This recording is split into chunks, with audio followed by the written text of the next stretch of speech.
오늘은 130만 원으로 직장 생활을 시작했던 제가 9년간 학자금 대출 2천만 원을 전액 상환하고도 1억을 모으고 최근에는 5년 동안 다시 1억 6천만 원을 모아온 과정에 대해서 이야기해 보려고 합니다.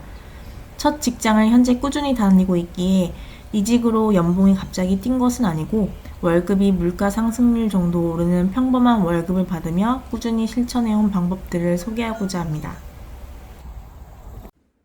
안녕하세요. 보통의 삶 속에서 저만의 생존법을 찾아가고 기록하는 보통의 생존입니다. 여러분들은 경제적 자유는 어떻게 이룰 수 있다고 생각하시나요? 부모님 덕으로 출발선이 다른 사람도 있고, 비트코인으로 시대의 큰 파도를 잘 탄 사람도 있고, 하이닉스 같은 종목의 인생을 걸어 엄청난 집중 투자의 결과물을 얻은 사람도 분명히 있을 겁니다. 경제적 자유로 가는 길은 여러 개가 있지만 내가 선택하고 끝까지 버틸 수 있는 길은 따로 있다고 생각합니다.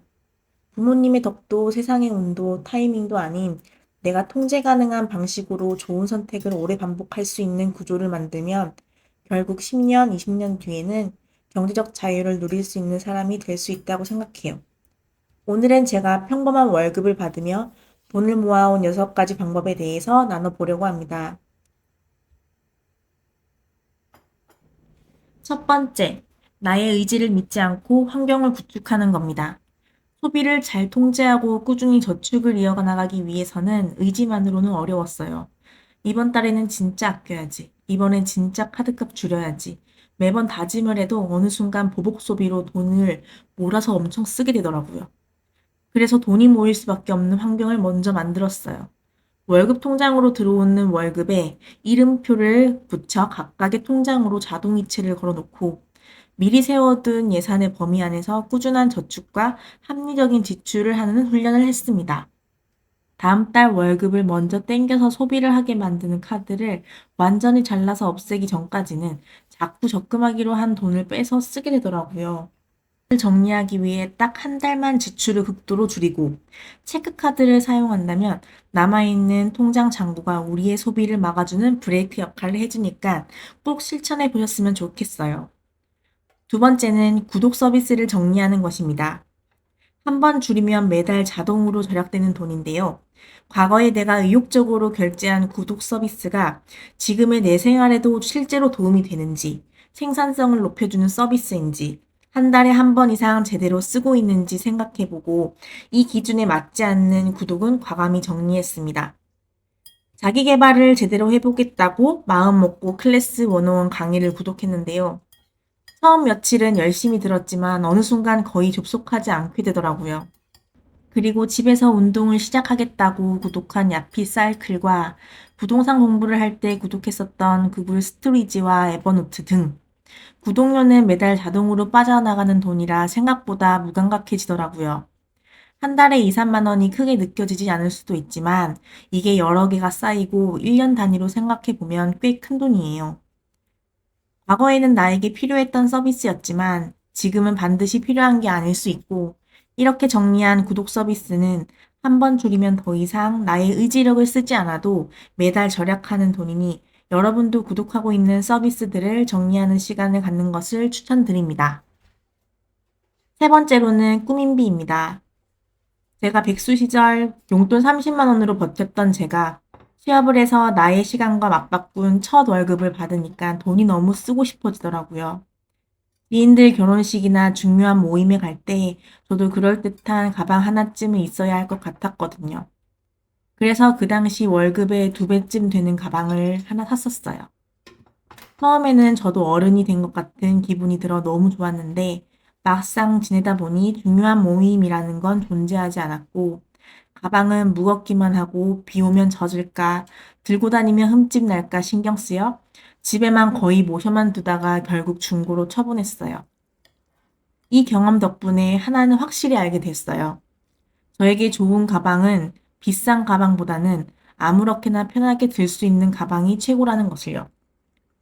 저의 자산이 아주 많았다면 몇백, 몇천만 원짜리의 가방도 아무렇게나 편하게 들 수 있었겠지만 지금의 상황에서는 저에게 사치이기 때문에 제 분수에 맞는 소비를 하는 게 맞는 것 같아요.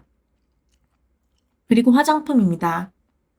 코로나 때 마스크를 쓰기 시작하면서 비비크림이나 쿠션만 바르다 보니 지금까지 선크림, 쿠션, 립스틱으로 대부분의 외출 준비가 끝납니다.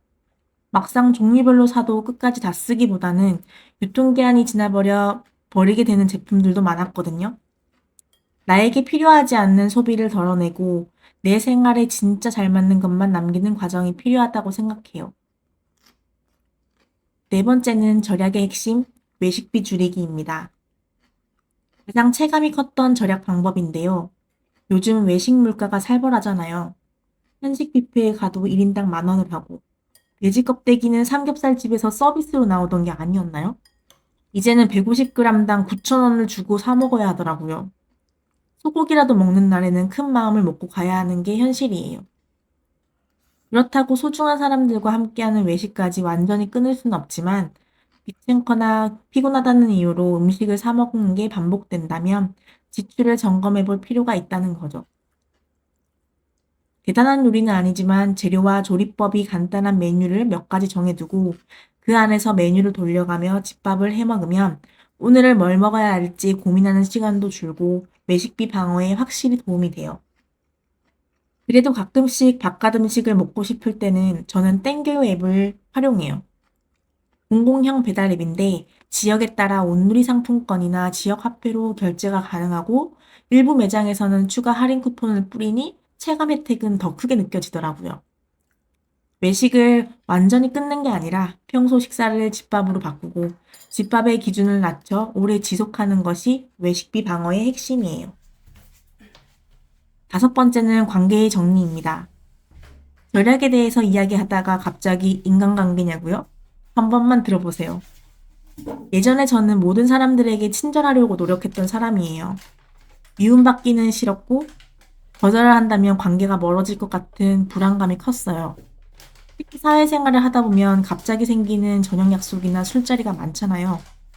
거절하지 못했던 것도 있지만 새로운 사람들과 친해지고 싶은 마음도 커서 불러만 준다면 100% 참석러였어요. 그런데 어느 순간 이런 생각이 들더라고요.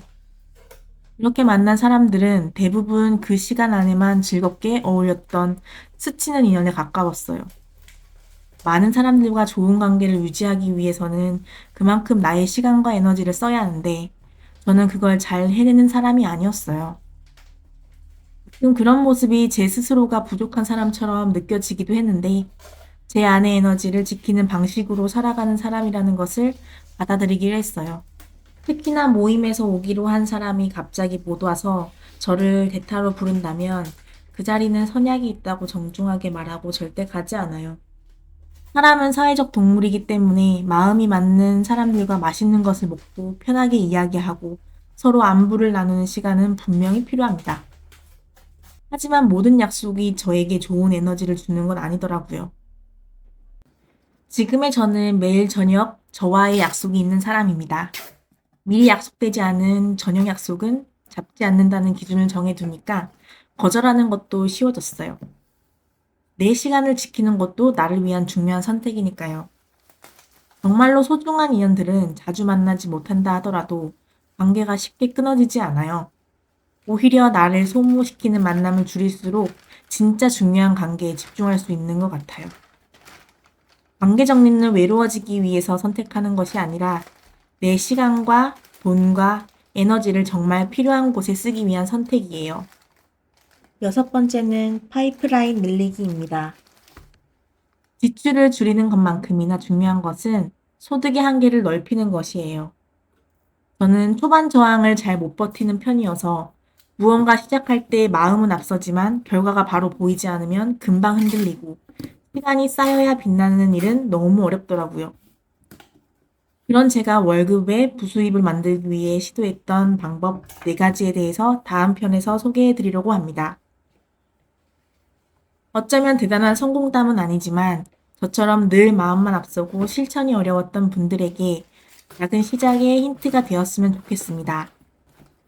보통의 삶을 살아남기 위한 기록, 보통의 생존이었습니다.